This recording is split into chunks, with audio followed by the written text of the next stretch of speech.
Obviously, you've listened to all 204 episodes up until this episode, but have you collected all of the hidden eggs? Welcome to Triple Click, where we bring the games to you. This week we talk about Animal Well, a Metroidvania that isn't about combat, it's about environmental puzzles that might invade your dreams.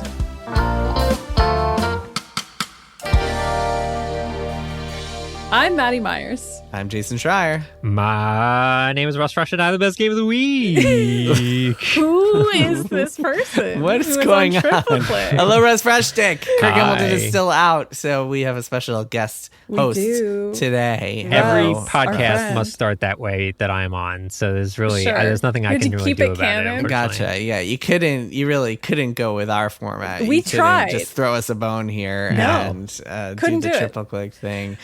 Russ is, of course, one of the co-hosts of our friend podcast, the Besties, and Russ works at Maddy at Polygon. And the Resties some of the time. Yeah. Also the Resties occasionally, yes. So we pulled Russ in because, we did. How many times can we do Double Click in a row? You know what I mean? We needed it to be 3 people.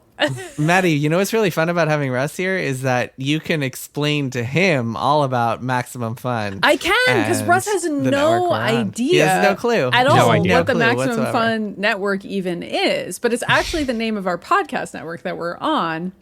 And Russ, you're not going to believe this, but if you were to go to MaximumFun.org/join, you would be able to join the podcast network that we're on. You'd be able to support our show. You'd be able to click a little ticky box next to the words Triple Click, and as part of your sign up process, you'd be supporting us. And then once you did that, you'd be able to get a monthly bonus episode from us. And there's a bunch of really good ones in there. There's like a huge backlog of like we did Final Fantasy VII Rebirth, like full spoilers on that. We did a recent one about the Fallout TV show. This coming month, we're going to do Triple Cook, where we talk about cooking. I don't know what that's going to be like. But anyway, MaximumFun.org/join is where you would go if you wanted to support the show and get bonus eps. And also, just while I'm here, while I'm talking, I'm going to say, once again, we have a live show coming up in Los Angeles. It's on Saturday, June 8th. Doors are at 6:30 p.m. It's at the Terragram Ballroom. And Kirk is going to be there. Russ, I don't know if you're going to be there, but you should Russ, be. are you coming to our live show? I'm not going to be there, but I did hear that you guys are giving away PS5s to everyone who attends.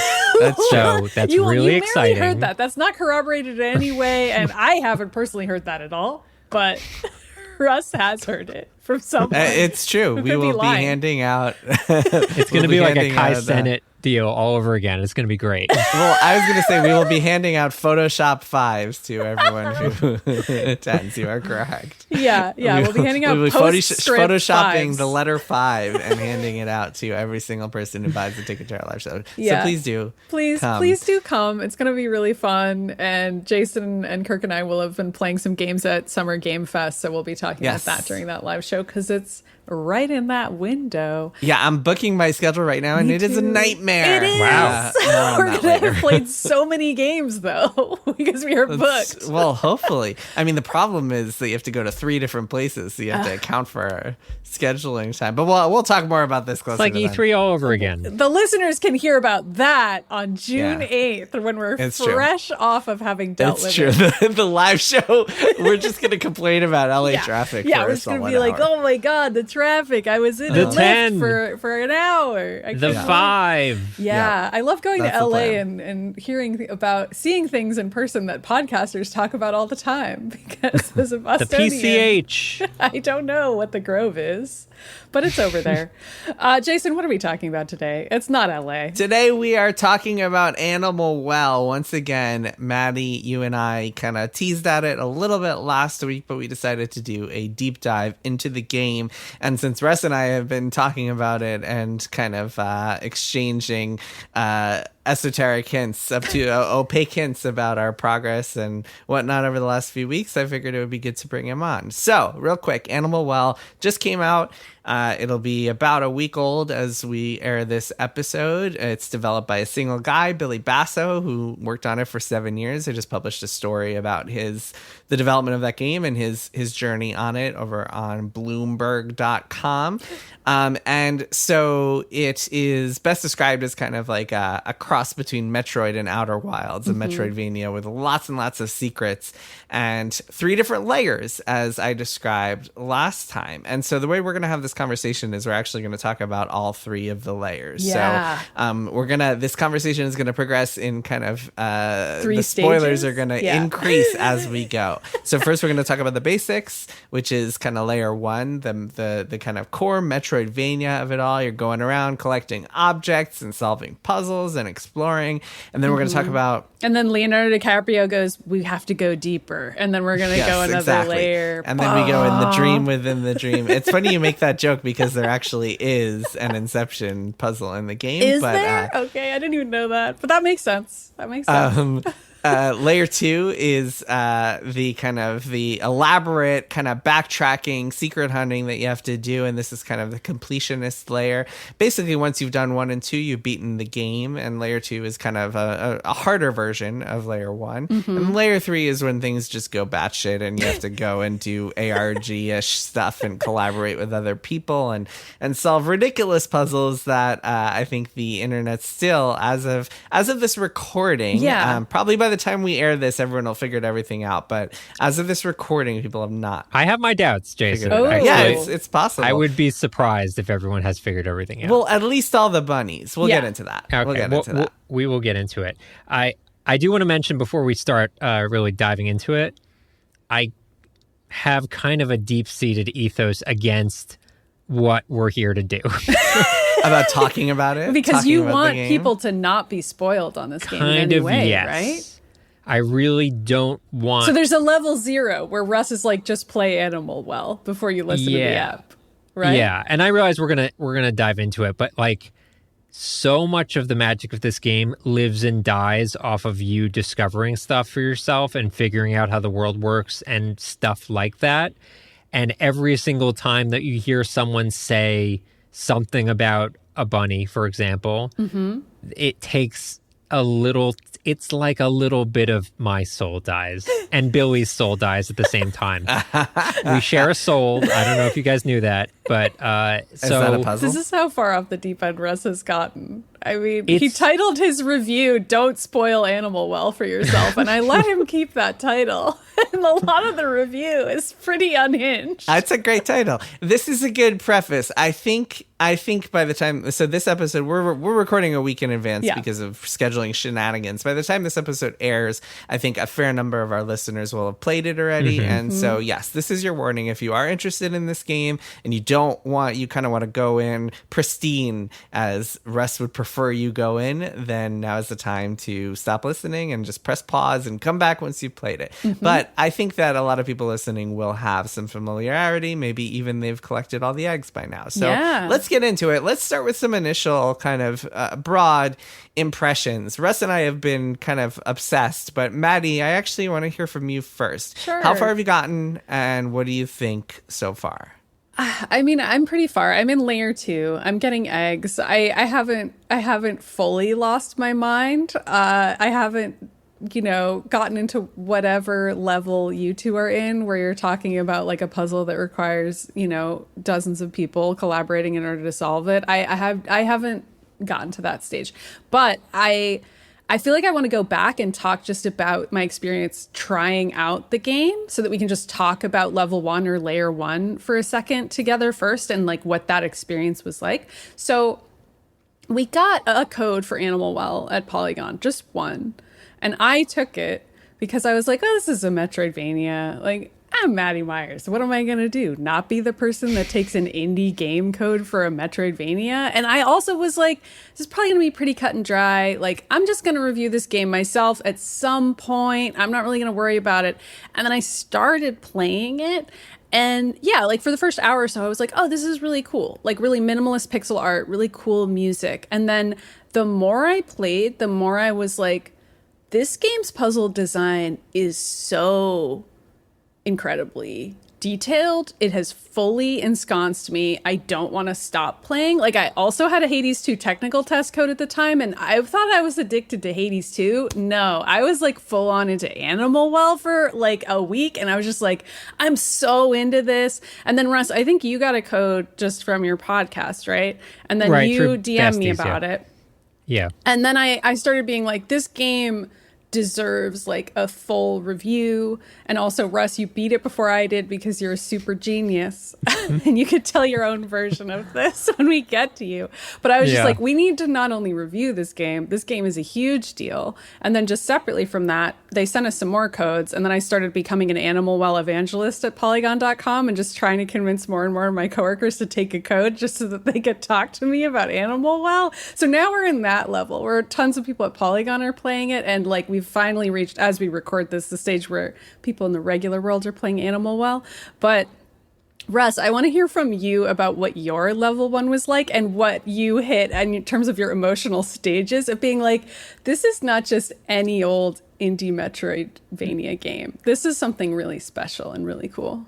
Good question. So I played Animal Well like 2 or maybe even 3 years ago. Whoa.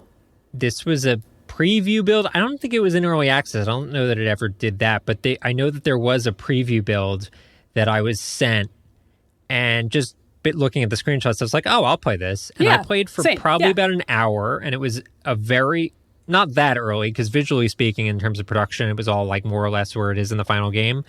But the map was like not really designed. It was kind of like a bite-sized version of what you see in the final game. And I played for about an hour, and I was like, oh, this is incredibly my shit.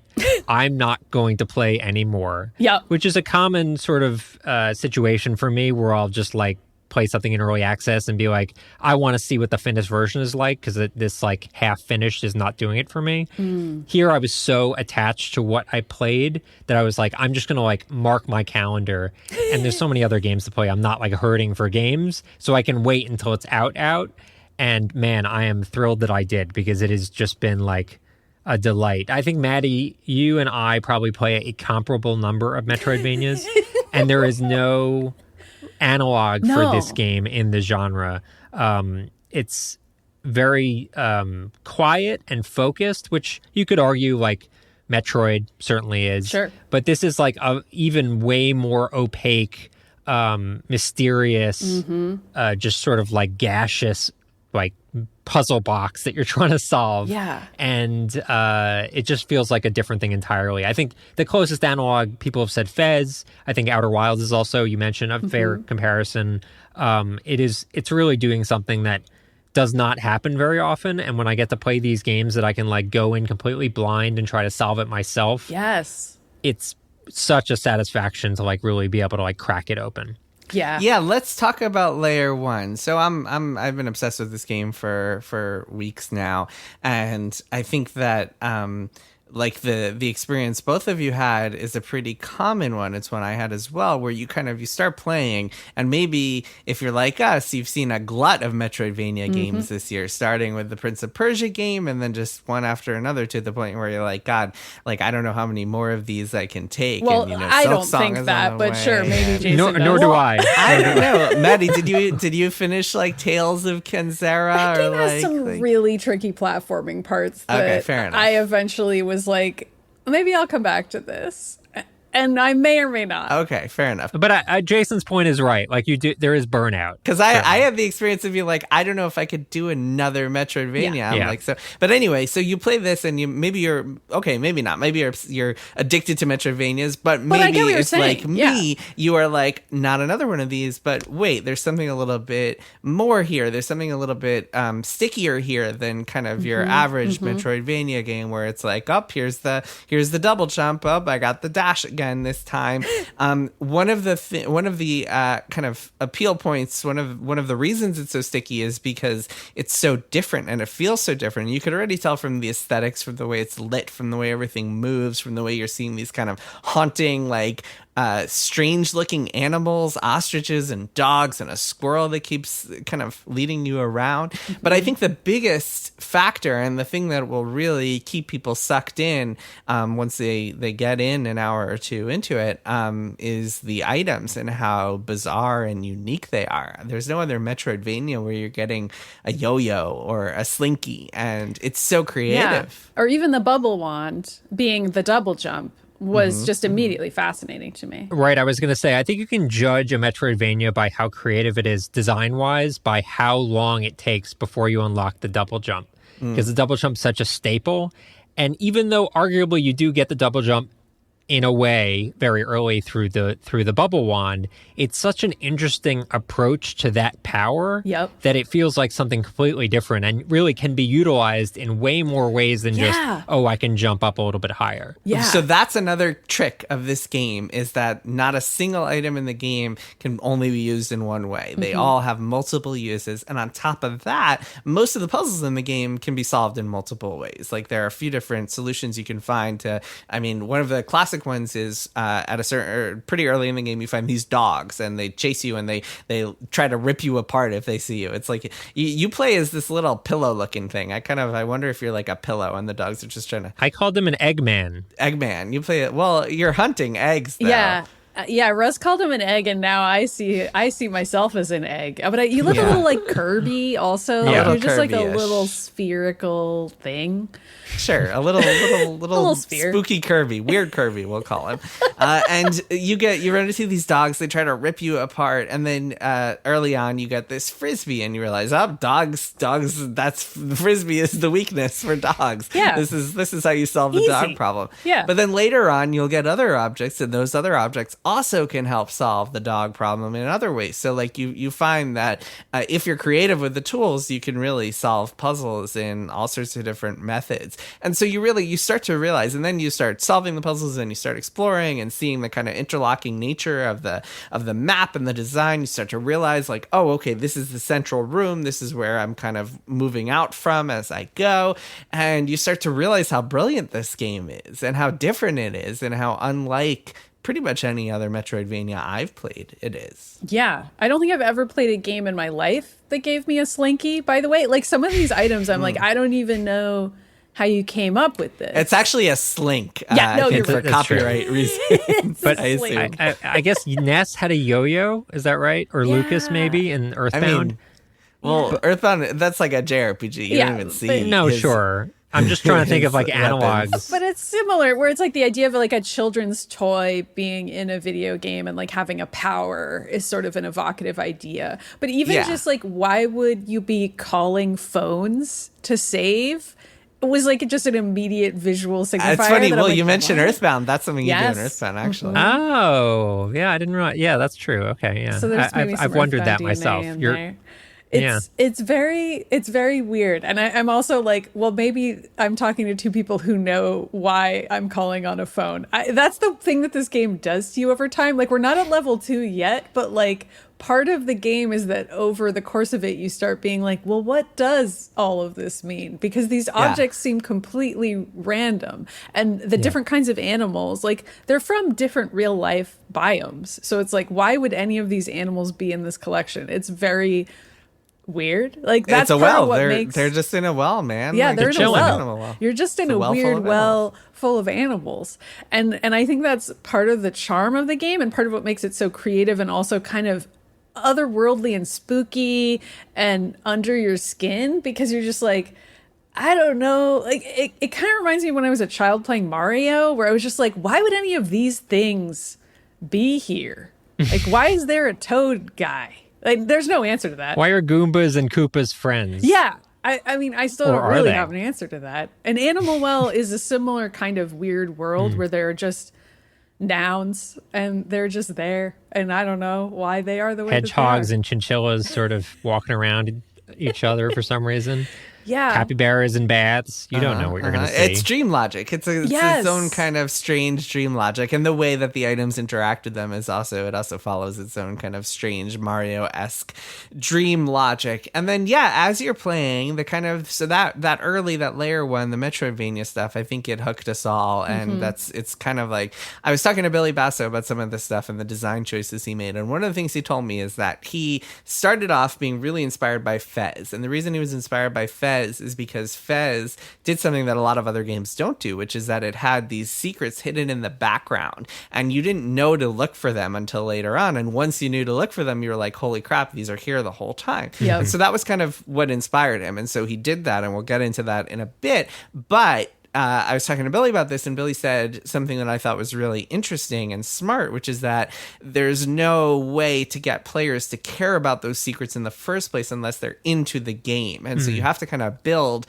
a core game that players really enjoy. And the fact that he was able to do that just as this kind of like first time, I mean, he worked at some game studios before, but he never created his own game. And he was working on like mobile free-to-play stuff or like healthcare related games. So nothing like this. The fact that for his first time he was able to do something so polished and sticky and solid, like it, he spent really 7 years. So, God, I hope it came out good. Yeah. He did, And the first few years, he did nights and weekends as like while he was working on his day job. And then in the summer of 2021, he wound up connecting with this guy, Dan Edelman, who wound up becoming his business partner. And then at that point, he quit his job and was like, I'm going to crunch to just finish this thing over the next couple of years. Yeah, self-crunch. I do want to mention, you're talking about kind of the onboarding. And I think we've talked about Outer Wilds a few times.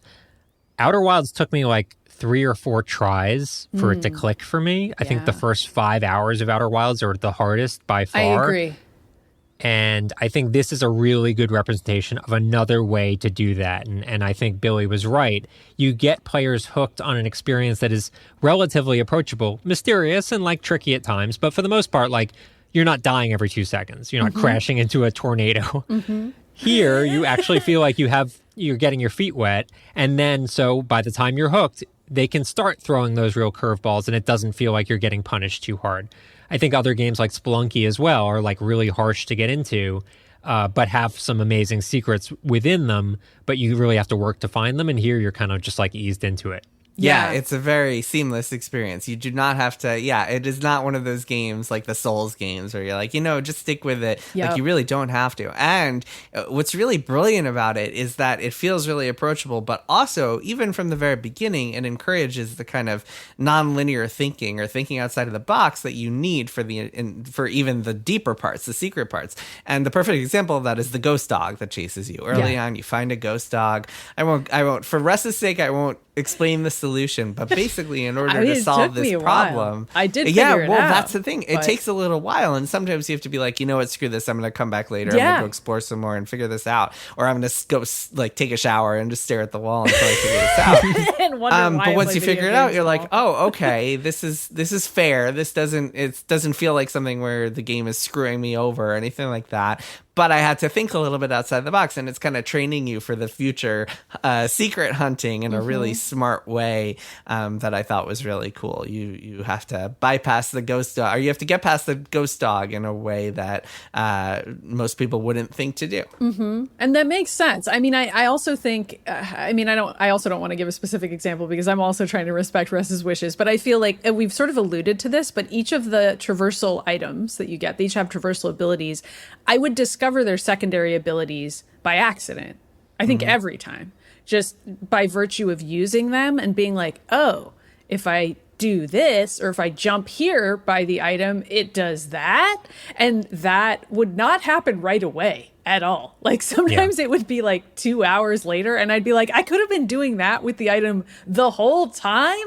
What? And then you think of like 1,000 places you can go back to and be like, oh, that's how I get there. I didn't need a new item at all, which is like typically how a Metroidvania works. Like you see, someplace you're like, well, I guess I'm going to need super missiles for that or something. Or like, I'm going to be able to break those blocks later, probably. In this game, it doesn't feel that way at all. You're instead just kind of like, well, I'm running into obstacles all the time and I may or may not ever be able to surpass them. And I just have a bunch of weird toys in my pocket. And then eventually you're like, I didn't even know the toy could do that.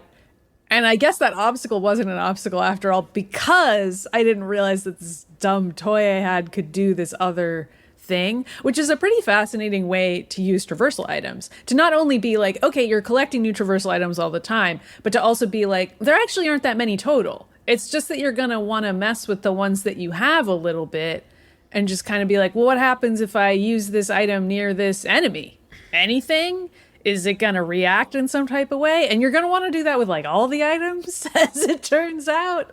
That was wild to me. And there might be more items than you think. Oh. We'll see. We were being so good Russ here. dropping spoilers right on cue. Are we ready for level 2? Are we ready to talk about eggs? Yeah, let's get into this. So you kind of quote unquote beat the game. You get to the credits, and you've gotten past the kind of core Metroidvania stuff, and then you start to realize like, oh, there's a lot more to do in here. You uncover you find a few more tantalizing mysteries. You wind up back where you started, maybe with a couple of new items, as Russ alluded to. Mm-hmm. And then you're like, okay, what do I do now? And you start to realize that the next part of the game involves hunting for eggs, and that there are these eggs, which you probably found a bunch of. Yeah, you found at a this bunch point. already. So you know that like collecting eggs does something. In fact, you probably realize that there's a big room full of eggs, and that you can kind of unlock different parts of it. So at this point, you're like, oh, okay. And then this is the point I remember I was actually texting or Discord messaging with you, Russ, and I was like, I don't know if I really have it in me to go and backtrack this entire world just looking for eggs. Yep. This is the naive Jason before that Jason I really had got no suckered idea in. how Because fun you might be exhausted at this point after all the Metroidvania-ing, and maybe you're like, I don't really know if I want to do that. And then it starts sucking you in. These are the ebbs and flows, the highs and lows. I'm actually curious, what is it that gets you over that feel? Like, what was it that like got you over that feeling of, I don't know that I want to keep going? Yeah, I don't know. I think it was just kind of the gradual realization that I had like barely discovered anything in this world. That like there I'll were just so get a many couple hidden more passages. eggs. I mean, yeah. So something you realize, one of the tricks, one of the kind of tips, if I were writing a classic Kotaku like what to know before you play tips post, one of the classic tips I would give is look out for black spaces on your map. Yes. Like look out, because there's the entire map essentially should be filled out. Although even today, like we still have a few black spaces, but look out for black spaces. And what you realize is that like those are like the entire map is so well designed and intricate that like every single place where you think it's just kind of an empty space, there's actually something hidden there. Mm-hmm. And once you start to realize that and realize all of the different possibilities you can uncover, it actually makes it a lot more fun to keep going and backtracking and going through those rooms. Yeah, I will echo that and also add to it by saying, at this point you're in level 2. Chances are you've collected at least, I think it's 16 eggs to unlock what in my opinion is the most useful item in the entire game, and it's the pencil. Yes. You unlock a pencil. It's wild that they bar you from that, by the way. Like once I got the pencil, I was like, really? You're going to let me have this now? Well, how many game? Okay, so the pencil, as people who are in this stage of the game probably know, allows you to write on the map using like kind of an awkward like pixel cursor thing, but you can like literally draw on it. So you can do a happy face, you can do symbols, you can do like, I was writing like, there's a spot on the map where I thought I saw a cave wolf, so I wrote cave wolf. Oh, yeah, I was going to bring that up a little later. Yeah. So this has become an inside joke on the reviewers' Discord because Russ thought that a groundhog was a cave wolf, and so now we just call everything cave wolf. I wasn't going to question it. I was just like, didn't know that was a cave wolf. I'm just going to keep my mouth shut.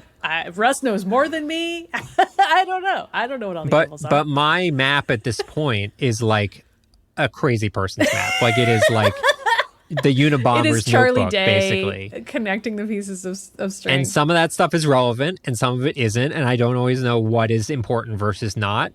But it does make the game much more fun when you're not constantly like, where was that ghost dog? I know there was a ghost dog somewhere. Where did he spawn? Where was the disc? Mm-hmm. So long as you're really diligent, there's also stamps that you get very early on to like mark certain those are spots. Useful. Yeah. And both of those in tandem will make the game so much more fun because you won't have to like constantly be like blindly walking around trying to remember that room that you remembered 6 hours ago. So I would strongly recommend that. Yeah, the pencil definitely helps. Yeah, I think that was one of the kind of the frustration points for me also, is just kind of being like, oh, where was that thing again? But when you're still in level 2, I mean, there's so much to discover that even just kind of aimlessly wandering for a while will get you new eggs every time. Yeah. The big kind of like, I don't know, the down moment, the kind of nadir for me was like around 50 something, or maybe even like early 60s eggs, when it's just like you have just a couple left to find. Yeah. That was when I resorted to going to the Discord and being like, hey, does anyone know which ones I'm missing? Like, give me some clues here. And there's this guy, shout out to Andrew Stretch in the Discord, who has been a superhero because he kept track of where each egg was based on the ones you have missing. So he could give out clues based on that, which is very helpful. Nowadays, there are guides everywhere. For us playing it was a very different kind of experience. But I would also add, like, there are mechanics in the game, even without help, that point to where those eggs are, so you are not totally blind. Yes. You don't have the entire map to search for one egg. There are methods in the game that I won't talk about because I do think that's a little further into spoiler territory that will help you along. The comparison that I gave was like in Tears of the Kingdom, there's a method that you can do to like find all the frogs in Tears of the Kingdom. Something similar to that helps kind of narrow things down a little bit. Yeah, it does. Although when you're up to like 63 eggs and you're like, oh my God, like that can be a little frustrating. Those last like 4 or 5 eggs probably took me, probably 3 or 4 hours to find. Yeah. And then, you get to this point, I think, when you're really just, the game is firing on all cylinders and you realize, you really just like start to realize how ingenious it is. And you even start to notice, and this is a really fun part, even while you're doing the level 2 stuff, you start to notice some of the puzzles that you'll then be solving in layer 3. Maybe you start to realize that there's a little marking here that is kind of like familiar looking. And then you realize that there are markings everywhere that you are. And you realize that the entire game is full of these secrets hidden in the background that you like didn't even think to look at it. You didn't even think were important. Yeah, it will really start to tease in, and you'll find some of the like late game secrets early on. Like you'll literally like uncover like a rabbit, for example, and that might lead to something deeper. But they really do kind of are very subtle in terms of how they roll those out. Yeah, and on the when you load a game, when you go to your load save files, there's like a little counter for eggs and a little counter for bunnies, and you realize that the bunnies are important too, which leads us into level 3. We'll be pretty vague here, don't worry. You don't Russ. Want to spoil me. We don't have to get into super spoilers, but the way I see it is kind of after you complete all the eggs, you'll go through a whole thing, and then you'll get to this new like kind of sequence, this new area of the game essentially where you now have to go and find bunnies. I would say beating layers 1 and 2 is basically beating the game. Like the bunny hunt is kind of like the true like sicko mode. Yeah, as we say. it's like this is I don't know, the platinum trophy, the true achievement hunting. You've been well pilled at this point. Yeah. You've been full on animal well pilled. But at this point, you start to realize that there are puzzles that go so much deeper and are so much more complicated than anything else you had seen before, and we're still trying to figure them all out. Just to give a couple of vague examples, one of them involves like more than one of them actually involve devices that you have to, the supplementary devices that aren't your game system that you have to plug in or like use in other ways. One of them, and I'll just straight up say this because like you need to know it, there's one of these puzzles can only be solved by working together with dozens of other people, because every single copy of the game has a unique little puzzle piece, and you have to assemble this giant puzzle using pieces collected from everybody. I think that one was just solved like the day after release because we didn't have enough puzzle pieces to do it before release. Yeah, when we were doing it in the reviewers Discord, we had I think about 20 or 22 puzzle pieces, and I think there were 50 or so in total. So there was just no possible way we could have done it, but obviously having the internet at our side Yeah, now it's way more people potentially. And honestly, even having all the pieces, like unless you like straight up look at like the finished product, it's I'm in the process still of like trying to put it all together as like a puzzle, as like almost a jigsaw puzzle, and it's still pretty tricky to do. So there's still plenty of stuff. That being said, yeah, please don't just look up an image, because there's just so much of this that is such a delight if you really take the time. I genuinely considered like printing everything out and just like cutting them out and like assembling them on my floor, which would have been pretty fun. It's that sort of game, man. Yeah. And so we think, nobody's found all the bunnies as of this recording. Maybe by the time we publish, people will have found all the bunnies. I think we're at about 15 now. Yeah, out of like 20, I think. Do you know how many it's out of? Does it tell you that? We think it's 20, but we don't know for sure. Okay. And it could be that like once you find 20, there's a whole new thing, because we think that there are like some other codes and secrets that go even beyond. Maybe there's a hidden layer 4 that we haven't even kind of started to uncover yet. But actually, Russ, something I was curious to talk to you a little bit about is the process of solving this. So we were playing pre-release. There was no way to look things up on the internet, but still, I think, and I encourage players to kind of get together either in Discords, maybe the Triple Click Discord and the Animal Wall chat in there, or like with just friends who are playing it, and really, without looking things up, try to collaborate and figure it out the way that a lot of people, including the two of us, did for Destiny raids, where we were just kind of like going in blind and trying to figure out what the mechanics all meant. This is a much more intense version of those. Russ, tell me a little bit about what your experience was like in that pre-release reviewers Discord, just kind of gradually piecing together all of those secrets. Yeah, so I'm kind of a snob and a little bit of an asshole when it comes to this stuff, but I'm like very spoiler paranoid, especially for games that I love. I was like this with Tears of the Kingdom, and certainly like this with Animal Well. And I really wanted to go as far as I possibly could on my own to see how much I could uncover before kind of enlisting the help of others. And using my just me playing the game, I was able to find all the eggs and find probably about 8 of the rabbits. Some of them are like way more obvious than others, but I found about 8 of them and sort of hit a wall. And that's more or less when I started like latching more into the Discord. I before that I was playing with Griffin, and we were just sharing like notes back and forth. And I do think like until you get probably 10 rabbits deep, a room of about 5 to 10 people is probably the sweet spot. Anything larger than that, you kind of run the risk of like, someone's going to walk and like look up something and then like pretend they figured it out, that kind of thing.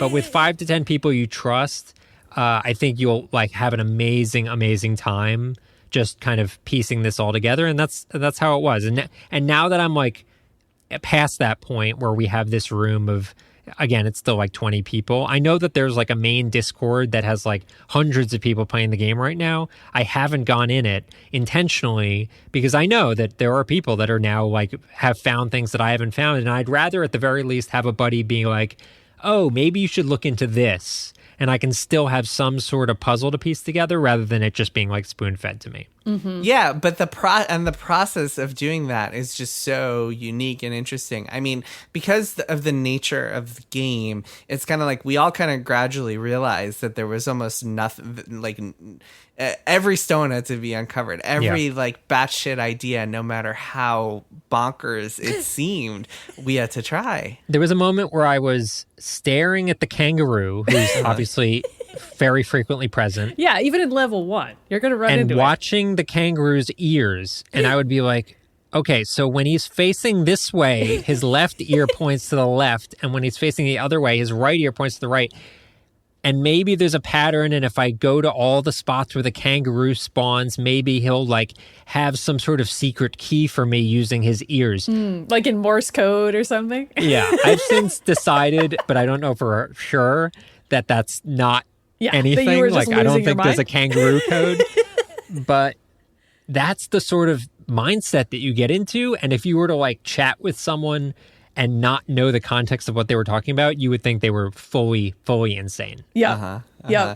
Yeah, because you just don't know in this game, because of the nature of it, you don't know if even like random, what appears to be random background art, like you have no idea if that's like part of some elaborate secret. You have no idea if an enemy pattern is just like they're kind of, I don't know, just designed to so you can dodge them just like a standard enemy AI, or if it's a secret that's showing you some sort of code that you have to figure out. So Billy Basso, when I was interviewing him, he told me that like he stuck in some secrets that were so quote unquote unreasonable, to use his words, that he expects and even hopes that nobody will ever find them. And he'll be happy if people do, but like still he thinks that there's some stuff in there it could take years to find, if it's ever found.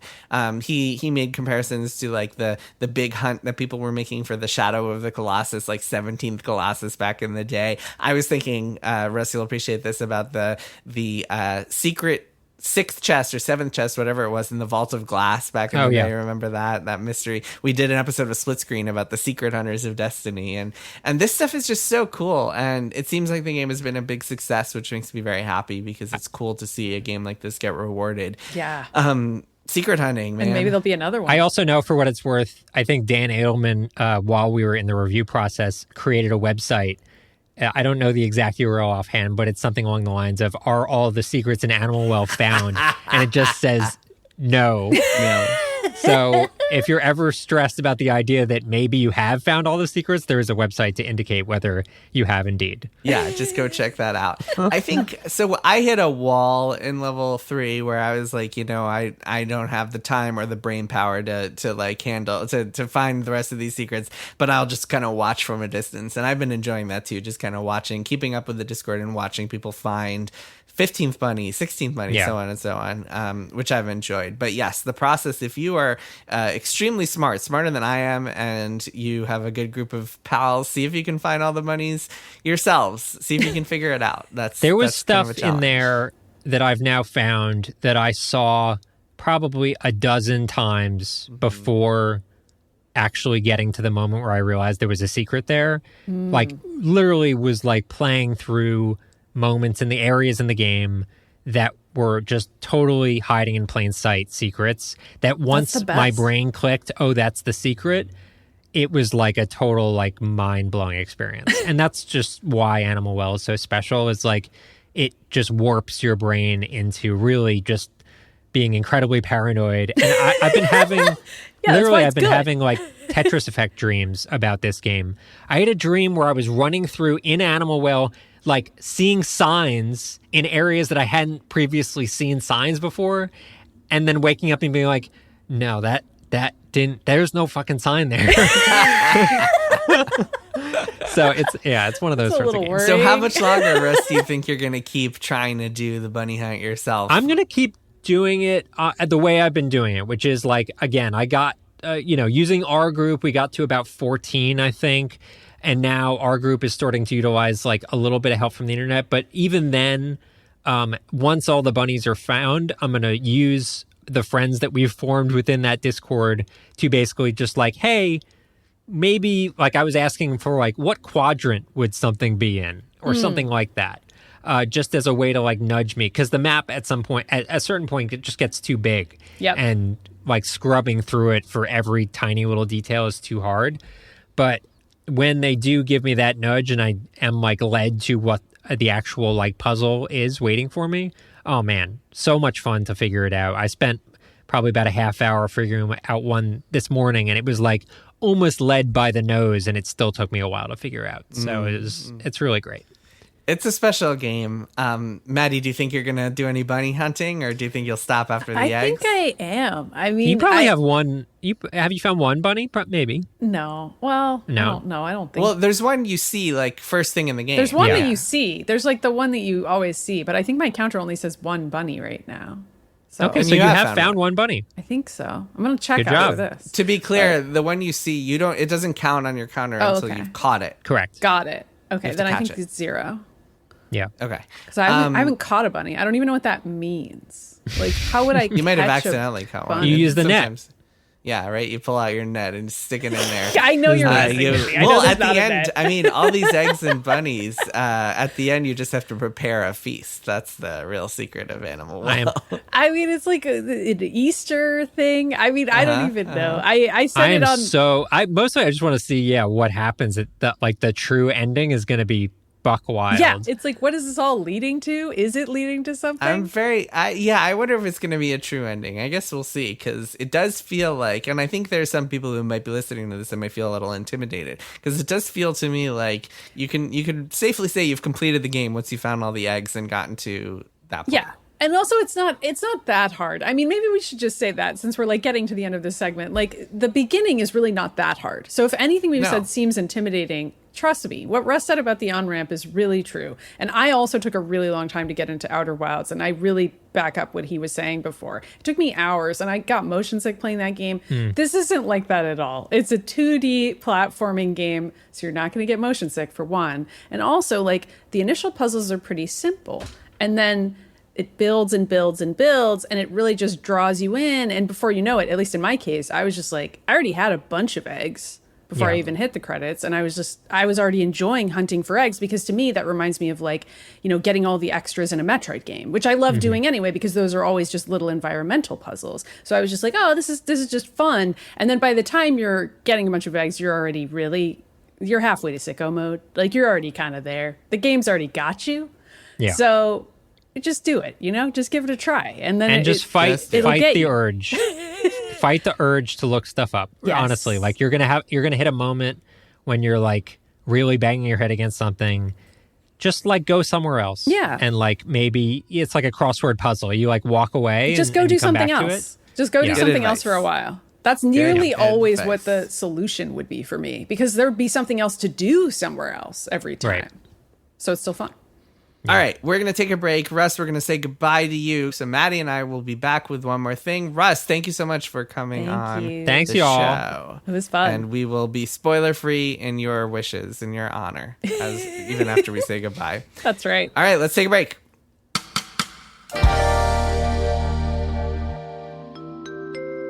Hello, teachers and faculty. This is Janet Varney. I'm here to remind you that listening to my podcast, The JV Club with Janet Varney, is part of the curriculum for the school year. Learning about the teenage years of such guests as Allison Brie, Vicki Peterson, John Hodgman, and so many more is a valuable and enriching experience. One you have no choice but to embrace, because yes, listening is mandatory. The JV Club with Janet Varney is available every Thursday on Maximum Fun or wherever you get your podcasts. Thank you. And remember, no running in the halls. If you need a laugh and you're on the go, try STOPPODCASTI. Were you trying to put the name of the podcast there? Yeah, I'm trying to spell it, but it's tricky. Let me give it a try. Okay. If you need a laugh and you're on the go, call STOPPPAD. It'll never fit. No, it will. Let me try. If you need a laugh and you're on the go, try STOPPPDCOO. We are so close. Stop podcasting yourself. A podcast from MaximumFun.org. If you need a laugh and you're on the go. And we are back. Thank you again to Russ. Maddy, it is time for one more thing. Why don't you go first? Sure. So I wanted to revisit this book, Doppelganger by Naomi Klein, which I talked about weeks ago. And you might remember, Jason, you asked me weeks ago when I described the book, because it's about Naomi Klein, often getting mistaken for conservative weirdo Naomi Wolf. And you asked me, well, did she ask Naomi Wolf for comment? Yeah. And she does. And I'm spoiling this for anybody who hasn't read the book, because I think so it's that's really like the weird. ending is her finally talking to Naomi? And I think it's really, well, she doesn't get to. But the final chapter, and I'm just going to spoil this because this is like something that we as reporters, or at least I know I found it really annoying for the entire book, because it's quite a long book, that I was like, does this woman ever try to reach out to Naomi Wolf? Is she going to do it? Yeah, like that was a weird thriller for me the whole time. So like this is the kind of spoiler that I feel like you would want. So like in the final chapter. Okay, so Russ would approve of this spoiler. Russ isn't here, okay? So we don't even have to bring him in on this. So in the final chapter, just promise him. But you find out not only has she reached out to Naomi Wolf multiple times, and Naomi Wolf has declined to speak to her, which is sort of interesting, because then you're like, well, why? Because they've sort of interacted. And then you also find out this wild story of Naomi Klein having been a student journalist at her college and having met Naomi Wolf at that time, because Naomi Wolf was a couple years older, and wrote a story about Naomi Wolf where she like interviewed her. And that story's fascinating, so I won't spoil that. But that was just like wild to have as the final chapter of the book. So I still recommend this book. And also wait. Hold on. I just want to make sure I understand this. So the concept of this book is that she was exploring the concept of doppelgangers, because she always gets mistaken for Naomi Wolf, but she doesn't mention until the end that she wrote a whole thing about Naomi Wolf. Like, isn't that one? I would think that would be one of the reasons she's confused, if their names exist in the same place on the internet. Or in part, but I mean that happened when she was a student, and the reasons why they're mistaken are manifold. Like the book has many chapters that explain the many reasons, and it's a pretty weird book, in part because Naomi Klein is herself not a conservative weirdo, and she kind of goes down the rabbit hole and is like, how do people become radicalized? What happens to them? What caused this to happen to Naomi Wolf, who didn't seem to be conservative in her younger years? She wrote the Beauty Myth at one time. And what led to this person changing? So it's kind of like an unauthorized biography of Naomi Wolf, which makes it a very weird read, but also a pretty fascinating one. But again, weird if you're a reporter who's like, did you talk to this woman? So that was something that was haunting me. And then I thought the ending was good, but I also had kind of mixed feelings about her putting it in that order. And so while I'm here, I just want to recommend, so Kirk and I have both mentioned this Bad Books podcast, If Books Could Kill, and they do bonus episodes, and they did a bonus episode about this one. So I guess I'm saying you would have to pay for this if you want to listen to it, but they did like a clip of the bonus episode on their feed that you can listen to for free and get the goods, most of it. And they talk about how this book, in the context of, we finally read a good book, like that's kind of how they introduce it. So they're not saying they think Doppelganger is a bad book, but I was really appreciative that Michael Hobbs, who's one of the co-hosts, said that he also thought it was really strange that she kind of wrote the book out of order.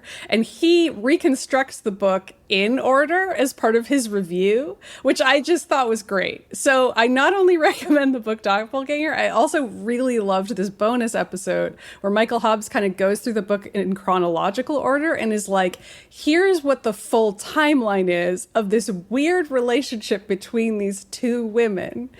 And just, I don't know, those are my thoughts on Doppelganger all around. I really recommend it still, even though it's a very odd book about Naomi Klein kind of losing her mind a little bit and being very self-effacing about it and self-deprecatory in a sweet way about the fact that she kind of lost her mind over this situation.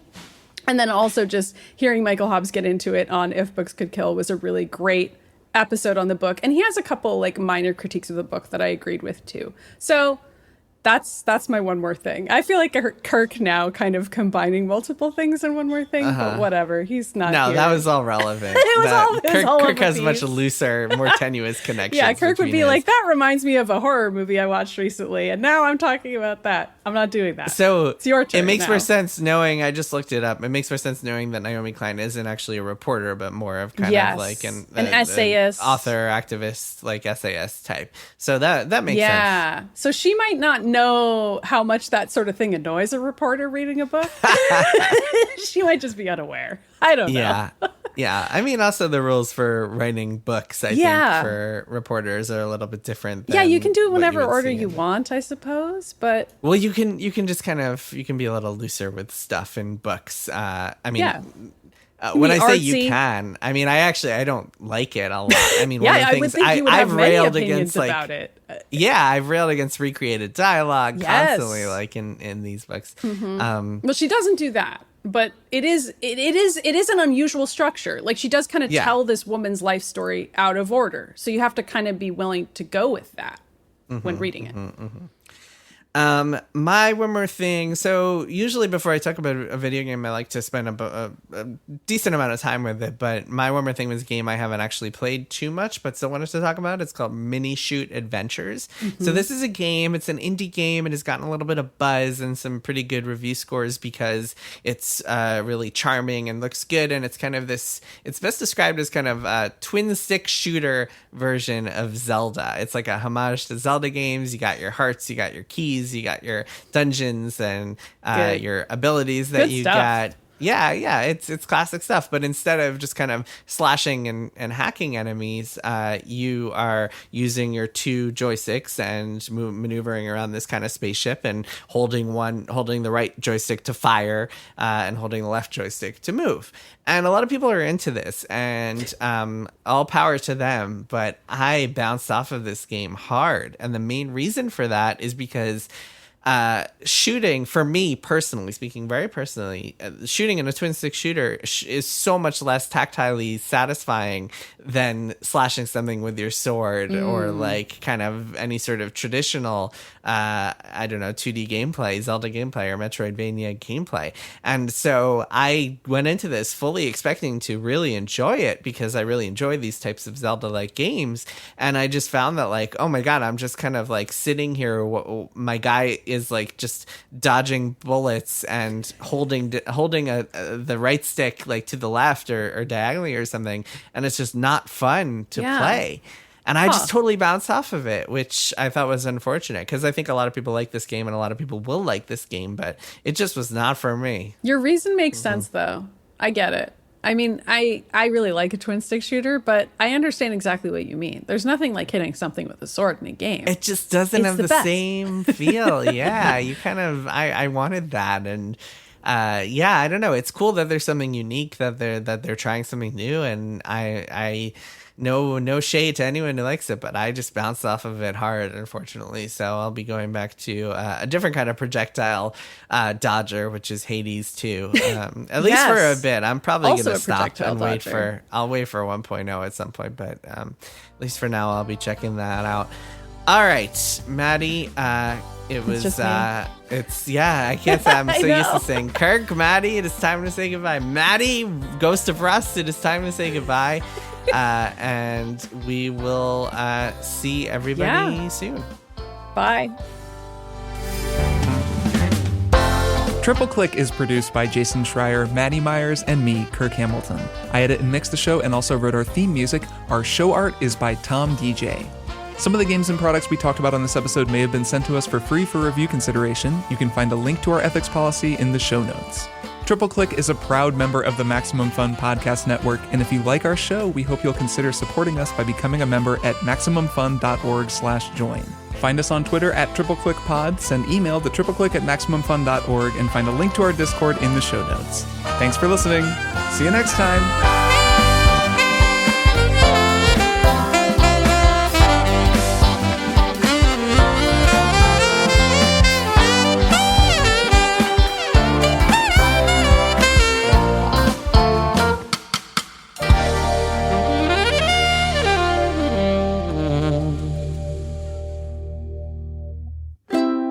Maximum Fun, a worker-owned network of artist-owned shows, supported directly by you.